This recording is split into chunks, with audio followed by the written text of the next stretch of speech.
Mestre, eu preciso de um milagre. Transforma minha vida, meu estado. Boa noite. Boa noite foi fraco, vamos falar de novo. Boa noite. Não sei qual é o melhor ponto aqui. Tem coluna aqui, outra ali, mas creio que o telão vai mostrar tudo. Mas antes, para ninguém ficar como torcicolo, por gentileza, se puder virar sua cadeira para cá. Estou aqui para dizer que não existe nenhuma pessoa sobre a face da terra que não tem jeito. Algumas vezes nós olhamos para nós mesmos e falamos, não tem jeito.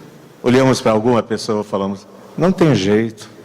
Olhamos para um conhecido e falamos, não tem jeito. Olhamos para o vizinho e falamos, não tem jeito. Mas existe um jeito. Por isso, te desafio a olhar para seu convidado, a pessoa ao seu lado, para falar para ele, você tem jeito. É um desafio falar para alguém, você tem jeito. Eu tenho jeito. É desafio. Que nós temos aquela mania de sermos políticos, falando tudo que agrada aos outros. Mas quando fala para alguém, você tem um jeito, a pessoa vai pensar 1000 vezes. Meu nome foi fácil. Quem comprou o convite já decorou o nome, creio isso. Então vou deixar que você pronuncie meu nome. Como que é meu nome? Nazhat Muhammad Jamil Hassoun. Facilitei. Se decorar até o final, tem um prêmio aqui da diretoria. Nascido no Líbano. Sou casado, tenho 5 filhos, uma delas está em glória. Eu nasci num lar islâmico, no Líbano. Fui criado naquela terra. Meu pai era político, dono de terras, e até hoje eles estão na política. Tenho um sobrinho que é prefeito, o meu irmão foi indicado a primeiro-ministro. Eu também almejava ser um dia, fazer parte dessa linha também de pensamento. Estudei, terminei primeiros anos de estudo no Líbano, então aconteceu algo diferente, aconteceu uma guerra civil. Alguns, ou todo mundo sabe, que lá passou aquela terra por uma guerra civil. Eu passei 6 anos... naquele tempo da guerra civil, perdi alguns anos de estudo, mas não havia mais jeito. Havia somente uma saída, sair para estudar no exterior. Estava matriculado nos Estados Unidos para fazer meu curso de odontologia e de repente me chega uma ligação de um irmão que morava aqui no Brasil falando para mim, não vai para os Estados Unidos, vem para cá, porque o estudo é mesmo qualquer lugar do mundo. Quem conhece árabes, pessoas do Oriente, eles gostam de viver em família. Eu achei bom isso, viver com a minha família, só que eu tinha um orgulho. Falei para minha mãe, eu não vou viver a custo do meu irmão. Então eu vendi uma herança que meu pai deixou para mim. Uma parte da herança, eu trouxe comigo, em 1980, $50 mil, que dava para comprar no Paraguai 10 lojas no auge do Paraguai. Então era alto dinheiro para aquele tempo e para um estudante também. Fui tentar fazer vestibular em Ponta Grossa e deparei com uma coisa terrível. Essa língua maravilhosa chamada língua portuguesa. Quando você vai para outro país, ou vai preparado, ou você vai se surpreender. Eu me surpreendi também. Não conhecia o inglês, falava muito bem inglês. E de repente tinha que falar português. Conhecia todas as matérias, etc. Mas não tinha aquela eloquência, o manejo ainda da língua. Pouco tempo, desisti. Eu corri para meu irmão, em vez de me incentivar, colocar alguém para ensinar, ele me convidou para entrar no comércio, para aproveitar aquele valor de 50 mil, onde ele trabalhava, tinha várias lojas. Eu concordei com ele, entrei no comércio, só que era uma pessoa inexperiente. Algumas vezes nós entramos em coisa que nós não sabemos. Algumas vezes você topa fazer alguma coisa achando que tudo vai dar certo, sem conhecimento da área, da atuação aonde você vai entrar. Eu não tinha nenhum conhecimento. E simplesmente, algum tempo, pouco tempo, já estava casado, já tinha alguns filhos também, mas também comecei a perder aquele valor que eu tinha. Perdi tudo, fui à falência, fui enganado, fui traído, infelizmente, pela pessoa mais próxima. Fiquei sem nada. Então eu pensei, eu tenho saída. Sempre nós temos segunda opção. E sempre temos uma saída. Eu lembrei da minha herança, dos meus pais, que ainda havia parte. Então vendi outra parte daquela herança, essa vez, $100 mil. O dobro que era. Falei, agora eu vou fazer meu comércio, vou trabalhar sozinho, vou trabalhar como sócio. Por que foi pensar assim? Algumas vezes você determina fazer, de repente eu volto atrás. Chegou para mim a mesma pessoa que me traiu a primeira vez. Coração mole. No comércio não pode ter coração mole, não. Acolhi aquela pessoa, entrei em sociedade com ele. 6 meses. Durou nossa sociedade somente 6 meses.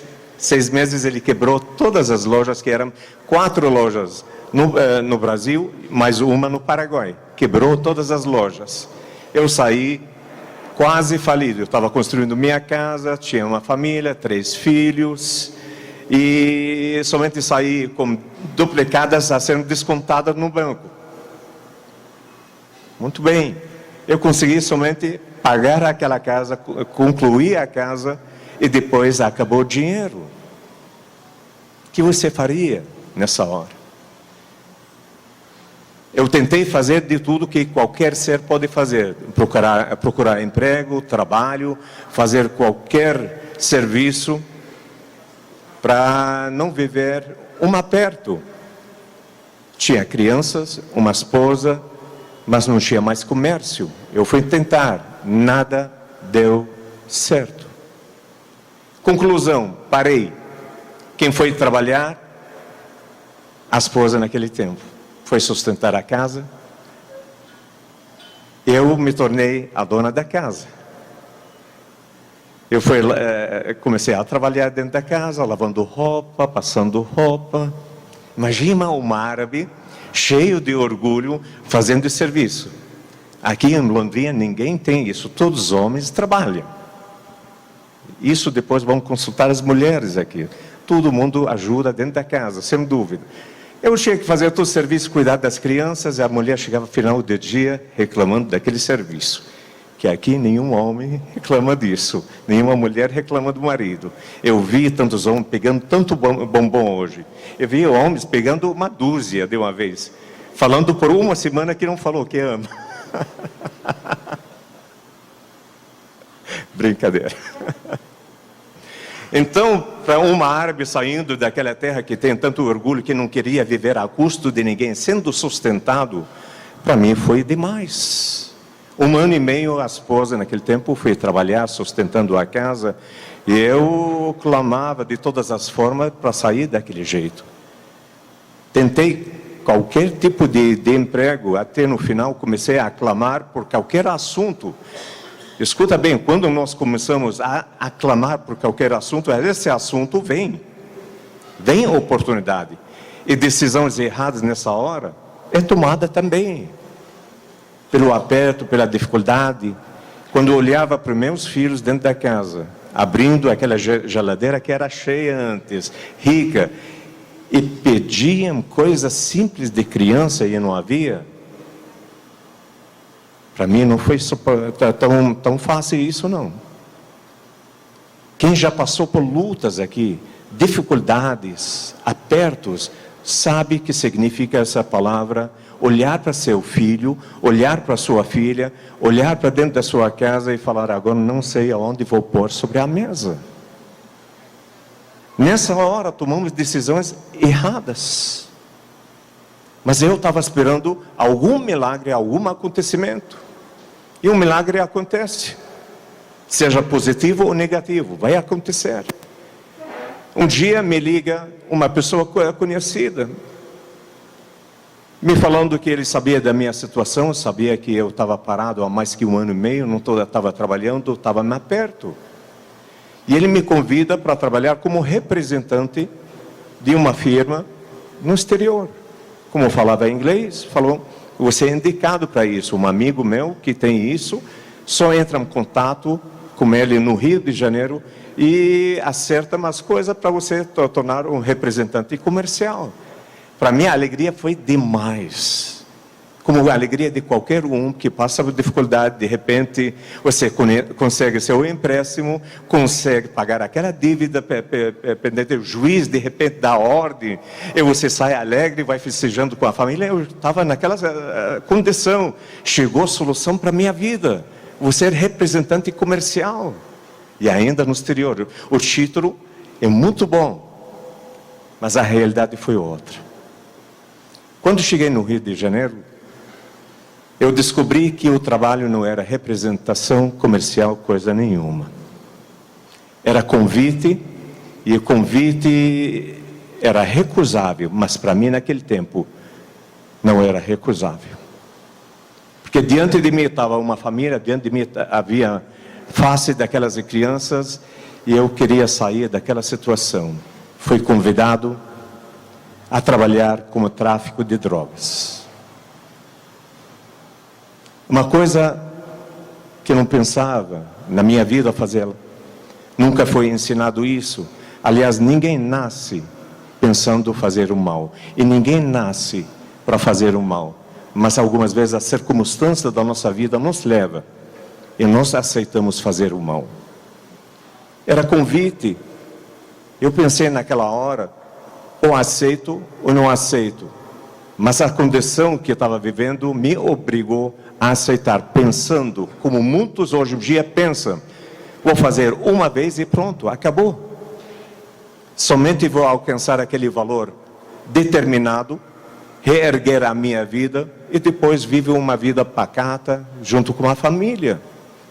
Algumas vezes nós fizemos um pacto com pessoas, uma sociedade desnecessária, mas a circunstância nos obriga a fazer uma associação com alguém.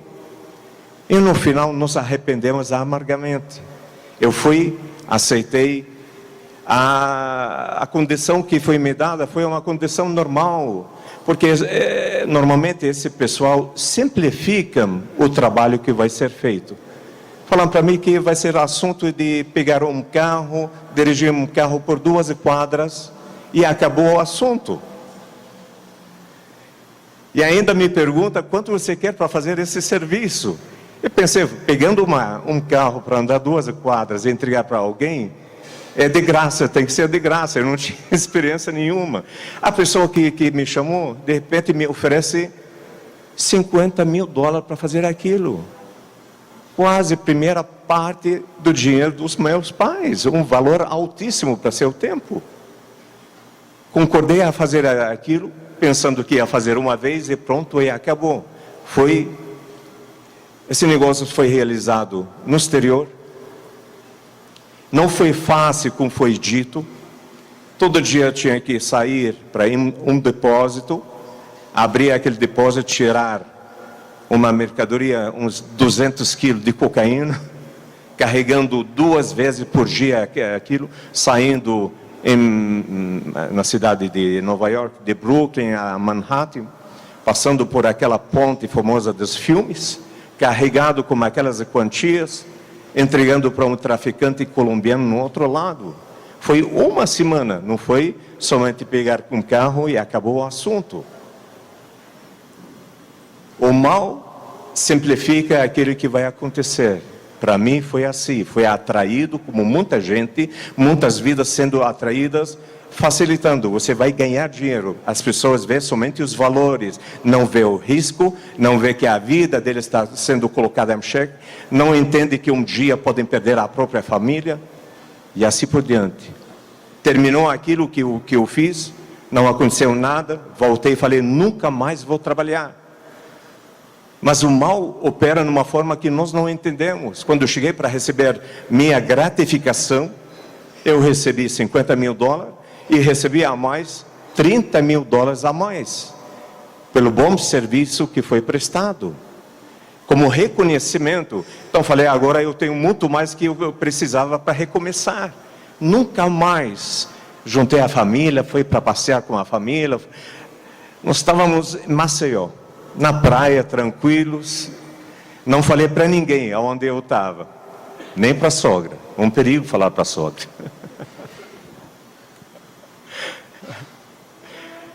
Dentro daquele hotel, de repente toca o telefone, eu levo um susto de ouvir aquela voz. Eu pergunto, como você me achou aqui? Ele me fala simplesmente assim, não importa como eu te achei, acaba com suas férias, manda sua família para casa, e você tem que viajar. Para onde? Colômbia. Até então, a minha ficha não havia caído. Eu estava como recruta no início, e de repente estou sendo chamado para ir para o exterior, ainda para a Colômbia. Eu estava já cansado dentro do meu pensamento daquilo que aconteceu comigo. Falei, eu vou viajar, vou para a Colômbia, e lá vou dizer com uma pessoa que está me chamando que não quero trabalhar mais. De certo modo, eu era inocente. Algumas vezes nós não sabemos o tipo de fogo que nós estamos mexendo com ele. Eu não quero mais. E, na verdade, cheguei em Bogotá. Bogotá estava me esperando uma jovem senhora. Depois foi descobrir que era a esposa do chefe do tráfico. E isso um tratamento especial, diferenciado. Pessoalmente estava me aguardando, me esperando no aeroporto. Me levou no carro particular dela. Quando chego naquele palácio, que chama o palácio, porque era tão enorme, somente a sala com a cascata que tinha maior que esse lugar todo. Dinheiro de tráfico, poder. Quem estava me esperando na porta daquele palácio, uma pessoa que não conhecia antes, mas de repente me recepciona como se fosse melhor amigo. Por gentileza.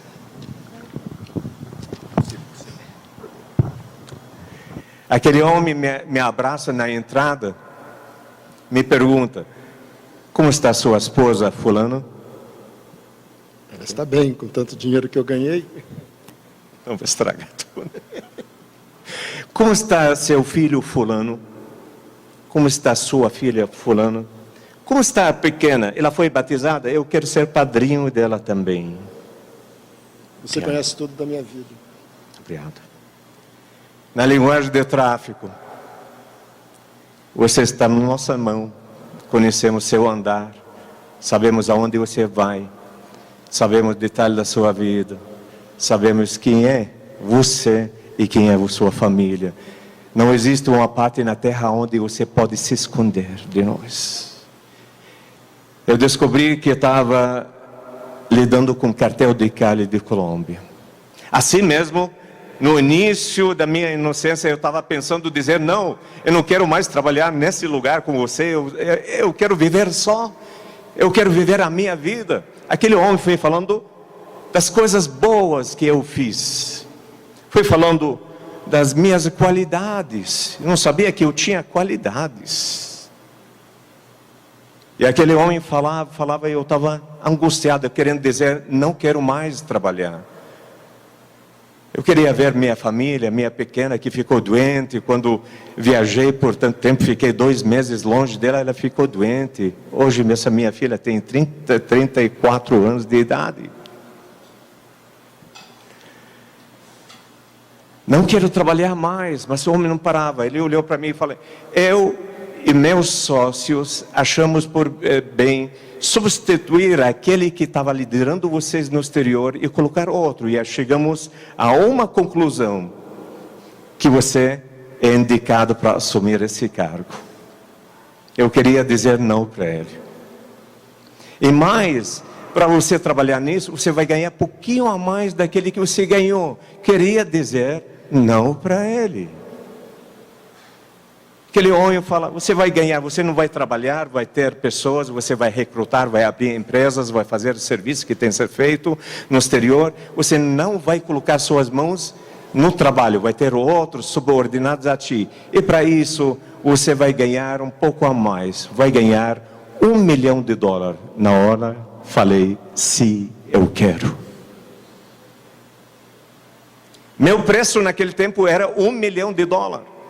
Eu aceitei na hora, esquecendo da família, esquecendo do trabalho, esqueci do perigo, esqueci da preocupação que passei na primeira viagem. E de repente, me vi alguém que estava recebendo salário de $1 milhão por cada operação.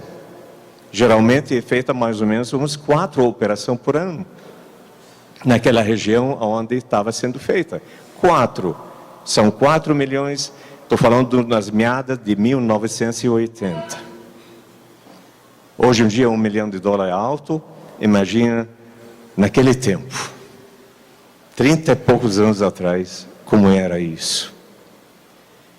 E me tornei uma pessoa querida dentro do cartel de Cali. De tal modo que 1 ano depois foi chamado para assumir todo o Brasil. Eu não sabia que eu tinha tantos talentos, tanto valor. E infelizmente quem descobriu esses valores foi o chefão de tráfico. Me tornei um chefe de tráfico no Brasil e chefe responsável no exterior, onde abria empresas aqui, empresas no exterior, recrutava pessoas aqui e no exterior. E assim a minha riqueza não ficou no $1 milhão mais. Tornei depois sócio nos negócios. Muito dinheiro, valores altíssimos, não faltava nada, mas começou a faltar o mais importante. Foi para o tráfico, foi para o poder. Aquela família que foi lutar por ela, por causa de iogurte que estava faltando na geladeira das crianças, eu perdi aquela família.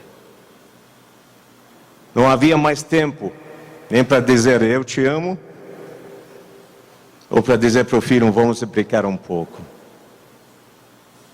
Raramente aparecia em casa. E a conclusão só, brigas, ódios, e tentava comprar eles por joias, brinquedos, coisas caras, novidade trazida do exterior, mas isso não segurou um casamento. Algumas vezes, não precisa isso. Na correria de dia a dia, você não temos tempo para nossa família. Algumas vezes nós pensamos que basta correr para dizer, mulher, eu estou trabalhando, não sabe, não entendo, eu tenho que ficar até alta hora na empresa. E se alguém está fazendo isso, compra bastante bombom, por favor. Porque isso não vai segurar casamento, não. Quem segura o casamento é o casal junto. Quem segura os filhos, o casal junto aos filhos. Porque os dois vão segurar os filhos, vão ensinar os filhos, vão educar os filhos. E os filhos vão sentir a autoridade dos pais e amor dos pais pela vida deles. Eu não tinha mais tempo para a família. Brigas, dificuldades, ódio, separamos. O alvo que era a família acabou. Muito poder, muito dinheiro. De tal modo que meus amigos também perdi. Para ninguém me perguntar de onde você tem esses valores. Como você tem essa riqueza. Eu perdi por querer. Meus amigos também. Únicos amigos que me sobraram, aqueles que trabalhavam no tráfico. Se chamasse eles de amigos, não sei se são amigos. Eram negócios. Um dia, eu fui para o Líbano para visitar a minha mãe, depois de tantos anos. Foi com uma intenção de comprar presente para ela, um apartamento, uma casa. A minha mãezinha, que não tinha visto ela há 11 anos. Cheguei, mas fui lá, carregando o meu orgulho, carregando minha arrogância junto. Cheguei naquela terra e por uma coisa tão simples, estraguei a viagem. Entristeci a minha mãe, coloquei dinheiro no meu bolso e voltei sem comprar nada para ela. Uma semana depois, eu estava em Nova York, ligo para minha mãe, conversando com ela estava tão seca comigo. No final da conversa, eu falo para ela, como sempre eu falava: mãe, pode me abençoar? Pela primeira vez em longos anos, minha mãe não me chamou de filho. Ao contrário, ela falou exatamente: eu não vou te abençoar. A minha mãe, pela primeira vez, fala uma palavra: eu sou caçula da família. Você sabe, quem tem caçulinha é bem cuidado, bem amado, bem paparicado. De repente a mãezinha olha para ele e fala: não vou te abençoar. Naquela hora senti o céu se fechar sobre minha vida. De tal modo que na mesma noite eu fui dormir arrasado no sofá, naquele apartamento em Nova York, nem foi para a cama. E naquele sofá teve um pesadelo, um sonho e uma visão, não sei o nome que pode ser dito a respeito daquilo. Eu me vi chegando numa cidade, num lugar, numa casa, aonde saiu uma moça grande, que era minha filha, que era pequena. Eu pergunto para ela: filha, você terminou seu estudo? E ela me fala: não. Aquele sonho estava me dizendo que ia ficar longe da minha filha, vou ver ela depois de um tempo, ia estar maior que aquilo que ela está.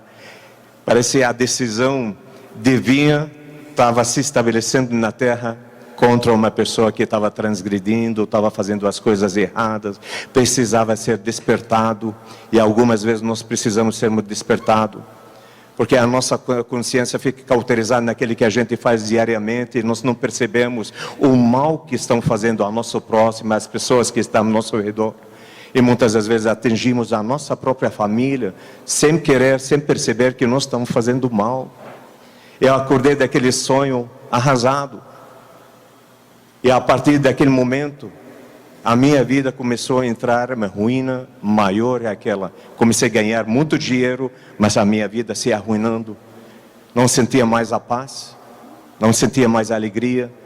Um homem solitário, um homem que vivia só, um homem que só tinha prazer dele em tomar coisas que vestia, para esquecer a realidade que vivia. Um milionário que não podia colocar na praça aquilo que tem, somente divertia quando saía para o exterior, e ainda chegou um tempo não tinha mais prazer em se divertir. Riqueza, poder, somente isso. Tudo começou a dar errado, tudo que estava fazendo começou a dar errado, até a chegada do ano 1994. Estava dando as coisas tão errado, que uma operação naqueles dias estava sendo preparada em Tocantins, perto da cidade de Guaraí, numa fazenda, e deu tudo errado. Tudo estava dando errado. O prazo é curto, determinado para pegar aquela mercadoria, passar ela para o Porto dos Santos, mas estava tudo errado. Eu era chefe daquilo. Não devia estar junto com aquilo, mas estava dando tudo errado, e eu achava que a minha presença solucionava tudo. Que algumas vezes nós achamos que nós resolvemos tudo, só a nossa presença resolve tudo. E hoje em dia tem tantas pessoas que acham que pelo fato que eu estou ali, vou resolver o problema. Nós achamos que somos dono do mundo algumas vezes, que os outros não sabem, os outros sabem menos que a gente, por isso tem muita gente até hoje erra e falha por achar que são únicos. Vou falar uma palavra só: se você acha, eu acho que nós somos únicos, coitada da nossa família depois que nós saímos. Nós temos que confiar nas pessoas.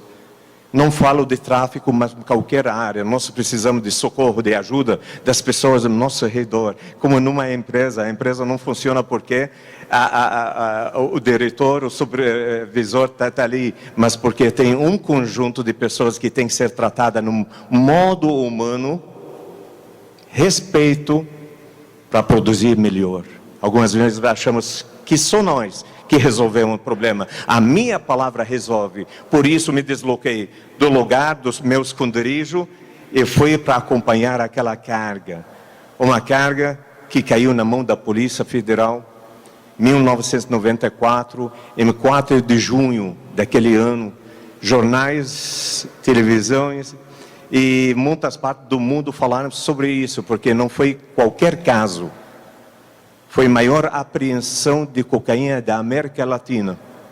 Segundo maior apreensão do mundo, 7.500 quilos de cocaína. Foi apreendida naquela fazenda. Aquele valor daquela carga era 150 milhões de dólares no atacado e no varejo chegava a 1 bilhão de dólares. Foi preso junto. Apesar que não devia estar lá, mas as circunstâncias, o ser divino permitiu isso, para que esteja ali, para acabar uma história, uma jornada de transgressão. Fomos presos nos primeiros dias.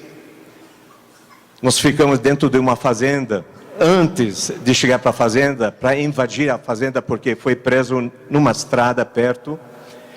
Foi à noite, eu pensava que ia acompanhar aquela carga até posto para descansar, depois ia pegar o avião e ia voltar para a minha cidade, tranquilamente. Nunca imaginava que ia ser o fim naquele dia, naquela noite. A polícia prende a gente, eu como motorista, na estrada. Eles demoram para invadir a fazenda, para o segundo dia. E naquela noite nós ficamos presos na Polícia Rodoviária Federal daquela cidade, onde contemplei certas coisas que serviram para mim depois para pensar e meditar. Naquela noite fiquei preso dentro do carro, sozinho, e certa hora apareceram 2 da polícia, com aquele capuz na cabeça, rodeando o carro. De vez em quando eles batiam no carro, no capô do carro. Eu assustado olhando para eles, falando, são perigosos, eles querem me assustar ou querem acabar comigo. Certa hora eles desaparecem, aparecem 2 com um aparelho de choque, entram de cada um de um lado, apertam aquele aparelho de choque, sai aquele azulzinho daquela faísca dele e para aquele aparelho. Do mesmo jeito que entram, eles pulam fora. Eu pensei que iam pegar outro aparelho, mas nunca mais apareceram dentro daquele carro. Não entendi por quê. Certa hora, vem um policial, abre o carro do motorista em frente. Quando ele abre o carro do motorista, deixa ele aberto, eu vejo meus documentos. Embaixo dos meus pés estava sentindo um saquinho cheio de dinheiro que a polícia não havia achado. Eu pensei assim, vou pegar aquele dinheiro, pego o documento, ligo para alguém manda um avião para mim, eu estou em Colômbia, vou fugir. Mas de repente olho ao meu redor, não havia ninguém.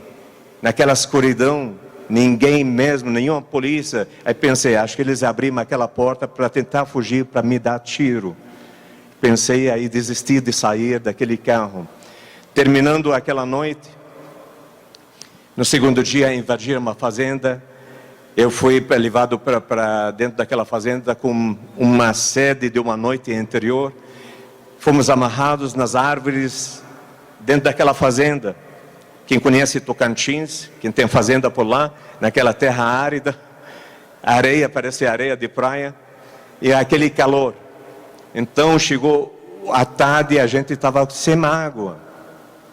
Certa hora à tarde eu chamo um policial que estava passando, pedi por gentileza se dá para trazer água para a gente beber. Ele me mediu de cima para baixo, foi para dentro, pegou um caneco com uma água, entregou para todo mundo, 13 que estavam presos ali, entregou água para todo mundo. Quando chegou em frente, ele jogou água no chão. Queria amar ele naquela hora, mas não conseguia amar ele mesmo. Passou aquela hora, mas pouco tempo depois aparece de uma barraca na fazenda um policial como um copo de vidro cheio de água, vem na minha direção e me entrega aquele copo de água. Eu pensei na hora que haviam colocado algum veneno, alguma coisa para liquidar comigo, para dizer, matar um chefe do tráfico. Mas a sede estava maior que o medo, eu tomei aquela água e ainda estou vivo para contar esse testemunho. Terminando isso, chegou notícia que a Polícia Federal, da chefe da Polícia Federal, superintendente da Polícia Federal de Brasília, estava chegando para conhecer essa grande apreensão. Então, para ele não ver o maltrato que eles estavam fazendo, certas torturas que outros estavam passando lá dentro, colocaram a gente dentro de um barracão, que estava na fazenda, grande barracão, que tinha colunas de ferro, e fomos algemados cada dois dentro daquele ferro, e ficamos sentados no chão, dormindo. Mas à noite, certa hora da noite, senti alguém mexendo com o meu braço. Foi interessante isso, quando eu abri meus olhos, vi um policial colocando um pedaço de papelão baixo do meu pulso, para o ferro não machucar. Eu vi aquilo, desmaiei, dormi, mas achei estranho. Segundo dia, me chega um policial, eu estava com um Rolex de ouro no pulso, ele fala para mim, vou tirar a algema, você vai tirar esse relógio e colocar no seu bolso. Eu estava estranhando, ele falou, para nenhum dos meus colegas tomar esse relógio, mas quando você vai chegar para a custódia, você deposita lá. Achei a atitude estranha daquele policial. No terceiro dia, estavam preparando o avião foi fretado para levar todo mundo como policial para Brasília, superintendente da Polícia Federal, e dentro do barracão havia somente um policial lá dentro. Aquele policial estava com um fuzil nas costas e conversava com companheiros que estavam presos. Cada vez que conversava com eles, eu estava do outro lado do barracão, sozinho naquela manhã. Ele falava e olhava para mim, falava para dois e olhava para mim, olhava para outros dois e falava para mim, de tal modo que fiquei irado, fiquei com raiva. Falei, ele quer interrogar eles a meu respeito, mas eles não sabem nada da minha vida. Quando chegou para a final, antes de começar a conversar com os outros, eu que gritei, policial, você tem alguma coisa contra mim? Aquele policial voltou para mim, não veio com uma agressão, palavra dura, não. Ele chegou para mim, sentado no chão, ele se inclinou, olhou para mim e falou, Nasrat, você acha que Deus escolheu isso para a sua vida? Aquele homem era cristão e estava anunciando o evangelho àqueles que estavam ali. Eu achava que estava falando mal de mim, mas na verdade ele não sabia como chegar a mim. E talvez Deus estava falando para ele, espera, ele vai te chamar. Eu que chamei ele, ouvi primeiras palavras de evangelho da boca daquele policial. E mais interessante, aquele policial foi o mesmo policial que abriu a porta, não é para fugir, para entrar vento dentro daquele carro. Era um dos dois mascarados que estavam orando por mim dentro do carro, e eu achava que eram perigosos. Era o homem que me falou, tira o relógio para ninguém tirar. Foi o homem que me trouxe água para beber. Foi o homem que trouxe aquele pedaço de papelão para não machucar meu pulso, aquele ferro. Um homem que estava a serviço do rei. Ele não estava olhando para mim como inimigo naquela hora, mas de uma pessoa que estava precisando conhecer a salvação. Somente para dizer uma coisa, eu busquei a Deus pela vida dele por 15 anos. E Deus me deu a oportunidade de encontrar ele 15 anos depois. Num grande evento, eu estava falando essas palavras, quando alguém me toca e fala, sabe quem está sentado aqui? Quem? A irmã desse policial. O segundo dia ele veio, a imprensa veio depois de 15 anos. Nós tivemos um encontro e um grande abraço também. Nós cremos que Deus pode mudar a vida. Mas eu estava naquele estado, não aceitei nada de novidade. Eu ouvi palavras boas. Fui levado para a superintendência da Polícia Federal. E dentro daquele lugar, o único livro que eu tinha para ler era o livro da vida. O muçulmano de repente pega a Bíblia Sagrada, não sabendo aonde abrir. Mas lembrei de Salmo 23. que na minha cidade, 6 horas de tarde, entoavam 6 horas da tarde, Salmo 23. Então procurei Salmo 23, li aquele Salmo. O Senhor é meu pastor e nada me faltará. Quando terminei o Salmo, alguém me falou, abre o Salmo 91, chamado Salmo de proteção. Eu li o Salmo, gostei demais do Salmo. Aí decidi ler a Bíblia desse começo. Em 3 meses, li a Bíblia de Gênesis, Apocalipse. Certa tarde, antes de chegar à minha condenação, eu estava lendo alguma coisa sobre cura interior. Metade daquele livro me via naquela tarde só dentro de uma cela fria. Aquele que não acreditava em muitas coisas, se dobrar dentro daquela cela e falando essas palavras: Senhor Jesus, eu te confesso hoje como meu Senhor, único, suficiente Salvador. Havia algo estranho dentro daquela cela que me pressionou para fazer aquilo, algo sobrenatural, algo tão gostoso, de tal modo que me ajoelhei para fiz essa confissão. Mas quando abri meus olhos, não via nada de grade, de ferro, nada. Mas via tudo em branco ao meu redor. Uma alegria tão imensa que tomou meu coração, minha alma. Comecei a rir, chorar ao mesmo tempo, sem entender nada. Estava doendo já o queixo de tanto aquele sorriso que estava esticado. E chorando ao mesmo tempo. Era um momento tão lindo que passei. Momento de conversão. Momento de uma nova aliança que estava sendo feita. Depois disso, chegou a minha condenação. O advogado havia dito que a juíza é humana. O máximo ia dar 8 anos. Eu falei, dá um jeito, porque havia valores, dinheiro, ainda minha mente estava trabalhando na área da corrupção. Dá um jeito. Mas quando chegou a minha condenação, foi quase 20 anos de prisão, de crime hediondo. Segundo a lei antiga, eu devia ter ficado 14 anos, pelo menos, dos 20 anos. Quando eu recebi aquela notícia, falei, agora eu vou morrer, não vai acontecer, não vai mudar a minha vida, acabou, não tem como sair, vou entrar dentro da prisão e nunca mais vai sair. Tentaram me transferir por causa da pena para o estado de Paraná, por causa de família, familiares. Só que o secretário da segurança, naquele tempo, negou a minha entrada, dizendo que esse homem tem riqueza, tem dinheiro, tem poder, vai corromper policiais, vai fugir e vai sobrar para nós aqui no estado. Negou isso. Meu destino ficou na penitenciária de Papuda, em Brasília. Naquele lugar, eu não fui para o tráfico, não fui para fazer organização criminosa, ao contrário. Eu fiz uma aliança com Deus e a sua palavra.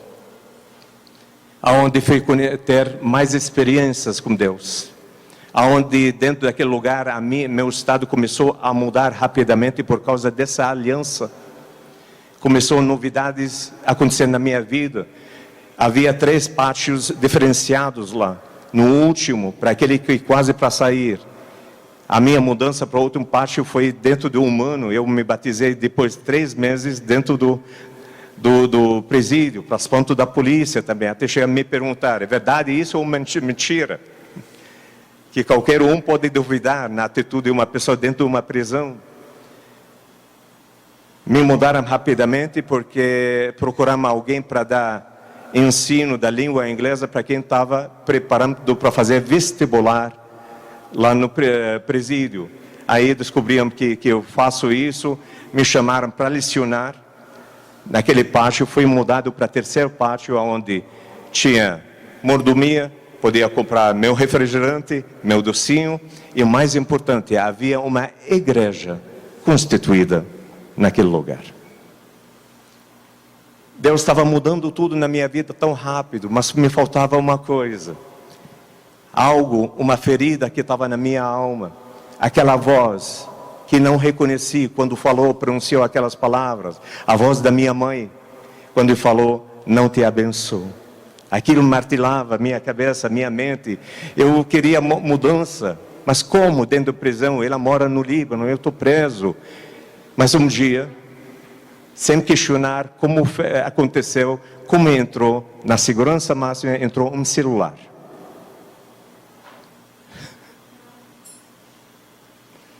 Imagina o tipo de segurança máxima. Um aparelho celular entra dentro do presídio. Chega na minha mão, eu tinha poucos minutos para usar aquele aparelho. Tentei para ligar para advogados, conhecidos, amigos, não consegui. Aqui no Brasil, quem conhece naquele tempo, para pegar a rede era tão difícil. Aí, no último minuto, falei, vou tentar ligar para minha mãe. Se aqui não estava pegando, imagina para o Líbano. Eu desquei o número, na hora, toca o telefone na casa da minha mãe. Na hora, a minha mãe parecia que estava esperando ali, segurando aquele telefone. Atende o telefone. Eu escutei aquela voz doce, gostosa da minha mãe. Certamente a voz da sua mãe mais doce da terra. Eu chorei tanto, minha mãe chorou bastante. Os poucos segundos ou minutos que sobrou, falei, mãe, eu não posso ficar nesse telefone. E com receio, falei, mãe, pode me abençoar? A minha mãe, ainda sendo muçulmano, ela usou uma palavra, talvez para mudar a história. Talvez não sabia que ela estava falando, mas usou aquela palavra. Ela falou, filho, eu te abençoo com toda sorte de bênção que Jacó abençoou seus filhos. Senti naquela hora uma ducha de alegria, de alívio. Algo tão tremendo acontecendo na minha vida, parecia de novo, aquela esperança acendendo de novo. E não era por menos. Poucos dias depois, chega para mim uma palavra profética dentro do presídio. Alguém entra dentro, um missionário entra naquele presídio procurando o irmão Jamil. Aí ele entra gritando, quem é o irmão Jamil? Falei, se prepara porque você vai chorar, porque eu vejo um anjo atrás de você com lenço na mão, porque você vai chorar. Eu comecei a chorar antes dele falar. Ele pregou naquela manhã, fez tudo o que tinha que fazer. No final, ele me chamou diante de todo o testemunho que estava, visitantes, e falou, esses dias em Brasília, numa casa de fé, alguém estava falando sobre um traficante que foi preso, ex-muçulmano. Ele estava falando da sua vida. E quando ele estava falando da mudança que Deus estava falando na sua vida, uma mulher daquela igreja usada por Deus, falou, Deus na boca dela, esse é meu filho amado, que ainda farei uma grande obra na vida dele. Ele falou, hoje eu estou aqui para dizer, em breve Deus vai te tirar dessa prisão, vai te levar de volta para a cidade onde você saiu. Não quis se cumpriu isso, um pouco tempo, para aquele que tinha que ficar dos 20, 14, em 3 anos e 4 meses, eu saí da prisão. Para espanto de todo mundo, seja jornais, seja policiais, seja pessoas falando que juízes foram corrompidos para minha saída, mas eles não sabiam o poder de oração de uma mãe e a bênção divina quando repousa sobre a vida de alguém. Era a maior pena, minha pena.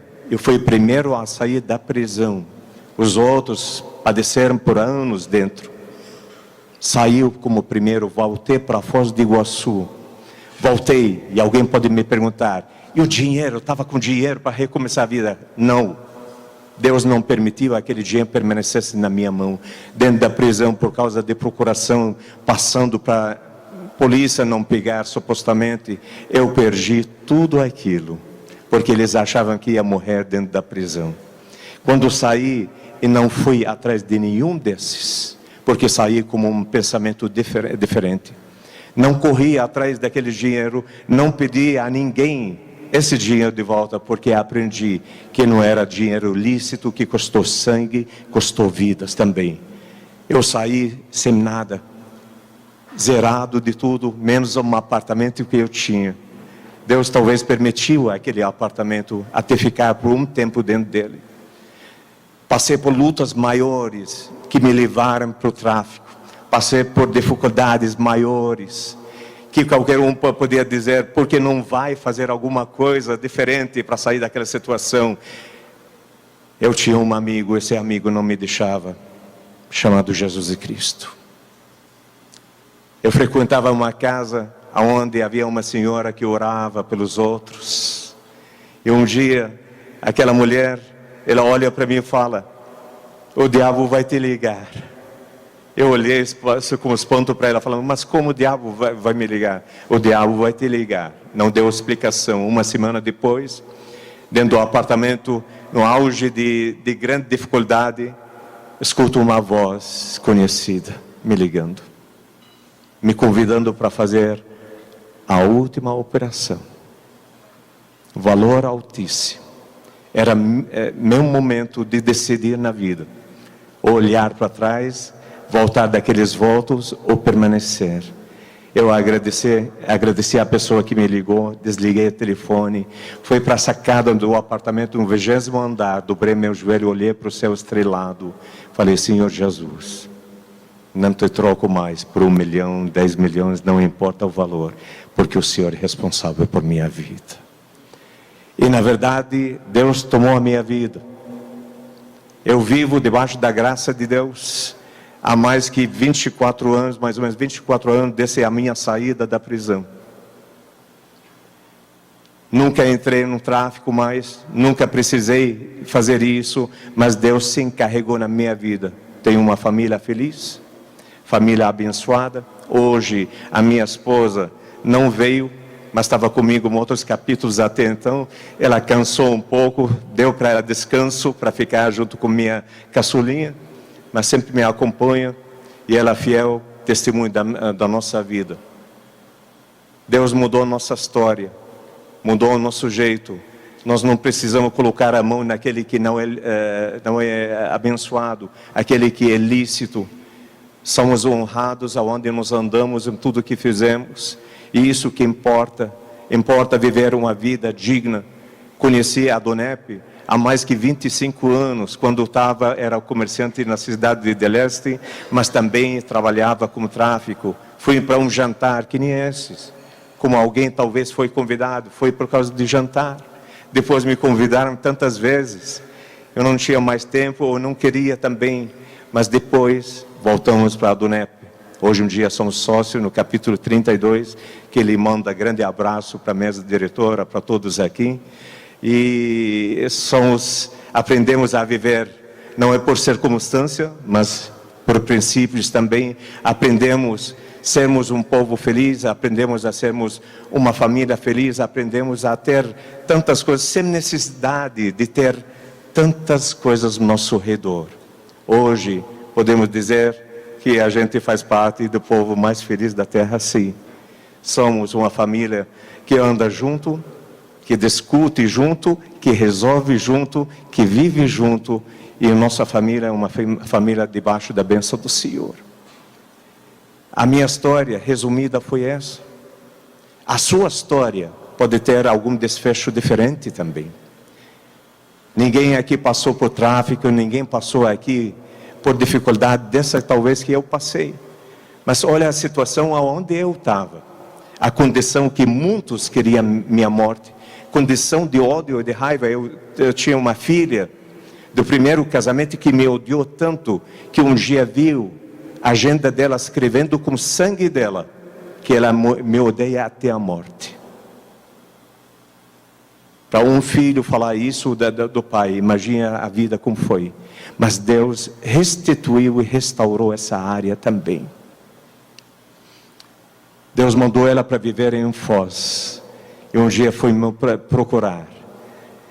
E a vida até se transformou. Ela me aparece de madrugada de um dia falando: pai, tira demônio do meu corpo. E um dia vi ela fazendo aliança com Deus dentro de uma casa de fé. Uma semana depois vejo o marido dela fazendo aliança também juntamente com ela. Depois de um tempo, os dois se transformam em ministros dentro de uma casa de fé.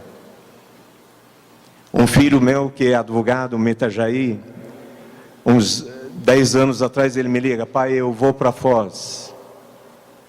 Falei: seja bem-vindo. Ele falou: não, pai, eu estou indo com propósito especial. Falei: qual é?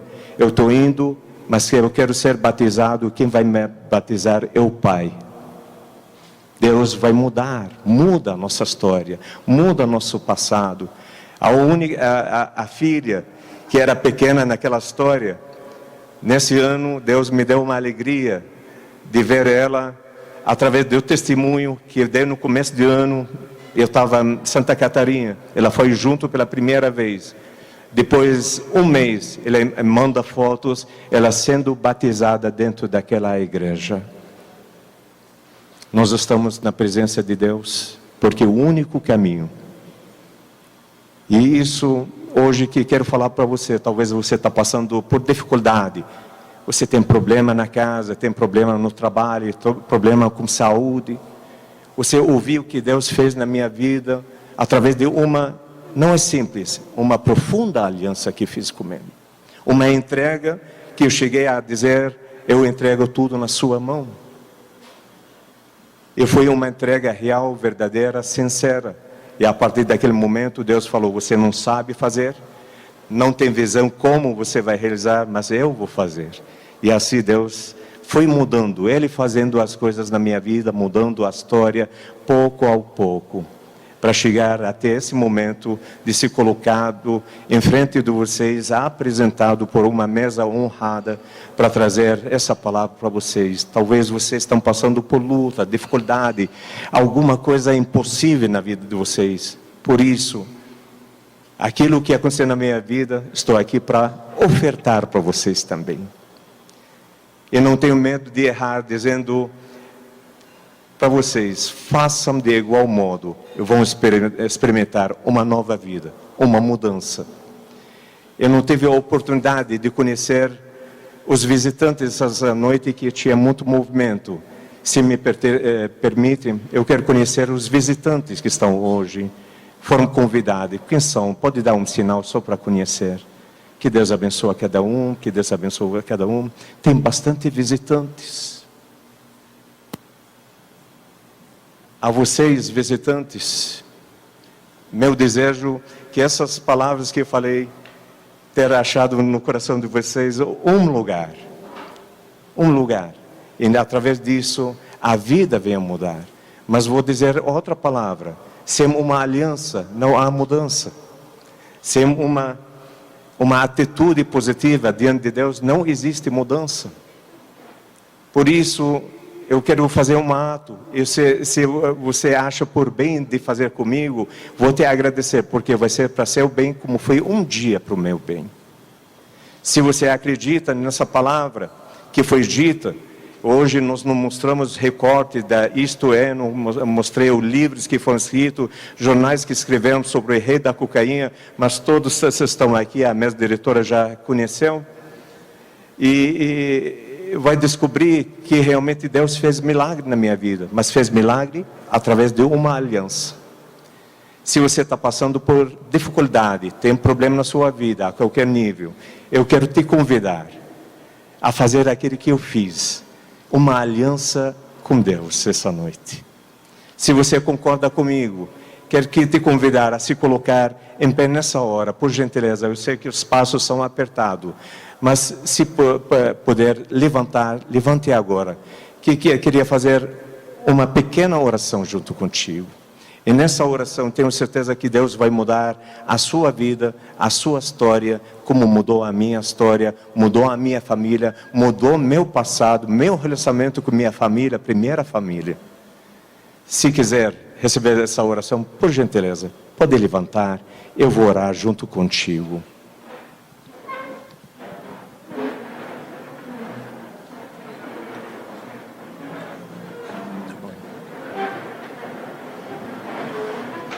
Eu não estou te convidando para mudar de religião. Eu não estou fazendo nenhum apelo para você mudar de religião.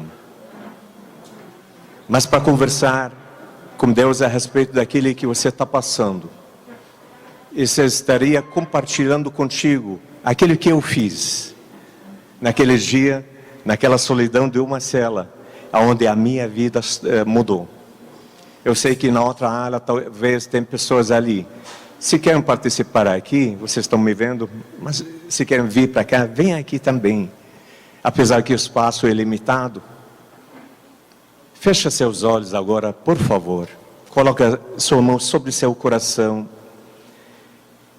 Lembra de todas as coisas ruins, difíceis, que você está passando talvez, ou já passou. Olha para quantas vezes você tentou lutar por si mesmo, quantas vezes você tentou, e quantas vezes você fracassou também. Quantas vezes você tinha certeza que falando aquela palavra ia dar certo, e de repente você recebeu uma grande decepção. Você foi enganado de repente por amigos, por pessoas tão chegadas. Você queria um lar tão alegre, feliz, mas ao contrário está acontecendo na sua vida. Você queria ver seus filhos com boa amizade, mas algumas vezes você fala, como vou tirar eles daquela situação?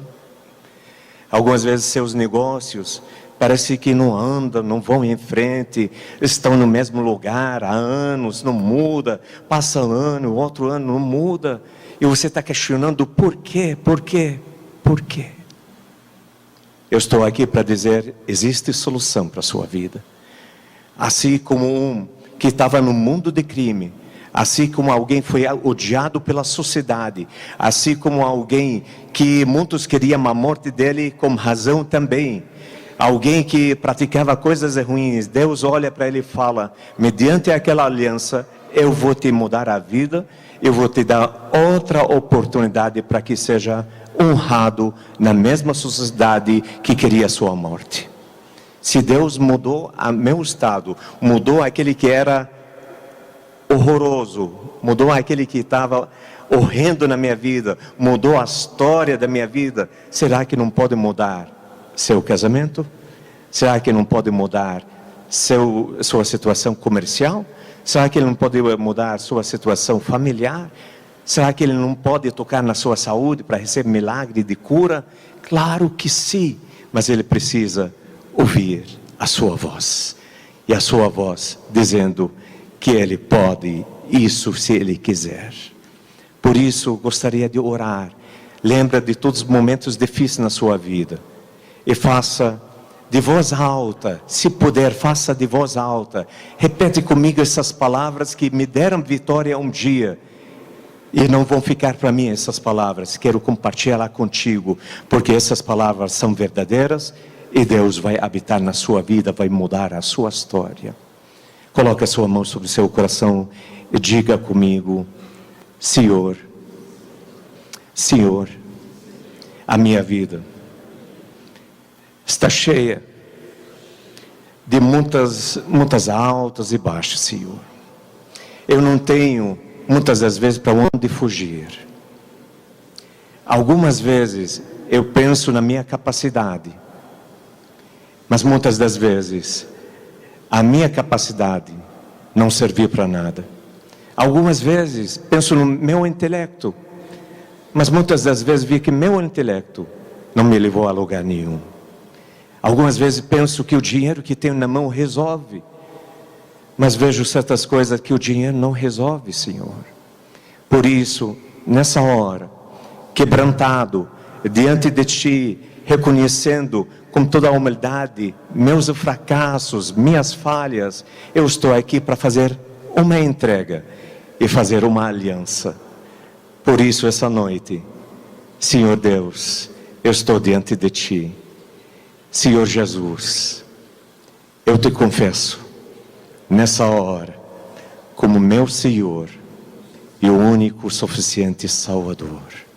Entra na minha vida, entra no meu viver, entra no meu pensar, entra no minha vida, entra na minha casa, entra na minha família, entra na minha saúde, entra nos meus negócios, muda minha história, Senhor, porque a partir de hoje estou fazendo uma aliança contigo, assim como Jamil disse e fez uma aliança e hoje está livre, eu quero estar livre também, porque eu creio que o Senhor pode na minha vida como fez na vida dele.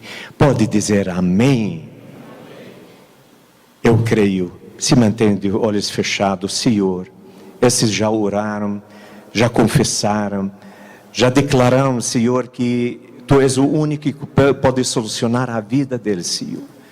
Nessa hora, a vida deles está brilhando, brilhando diante dos olhos deles a vida, Senhor. Eles estão olhando para uma vida nova, uma transformação. Eles estão olhando para um lar alegre, para uma saúde perfeita. Estão olhando para negócios, Senhor, andamento, crescimento. Estão olhando para a família, vivendo a alegria, a paz. Senhor, meu Deus, assim esse pensamento seja completo, seja real, seja verdadeiro, assim como foi na minha vida, assim esteja na vida desses, em nome de Jesus que oro, pedindo, Senhor, escreve nome deles no teu livro eterno da vida, e a partir dessa hora, como filhos, sejam cuidados por ti, abençoados por ti, em nome de Jesus, amém e amém. Amém, queridos.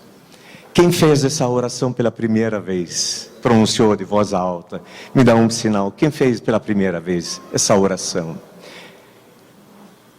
Se quer me dar alegria, eu quero te cumprimentar pessoalmente essa noite. Se quiser vir aqui em frente, quero te cumprimentar.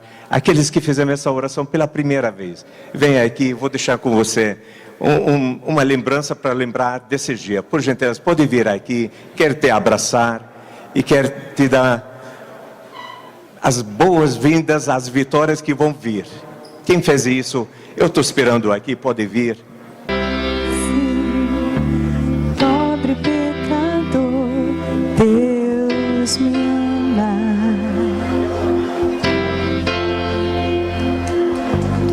Mesmo sendo falho, mesmo sem merecer, Deus me ama. Mestre, eu preciso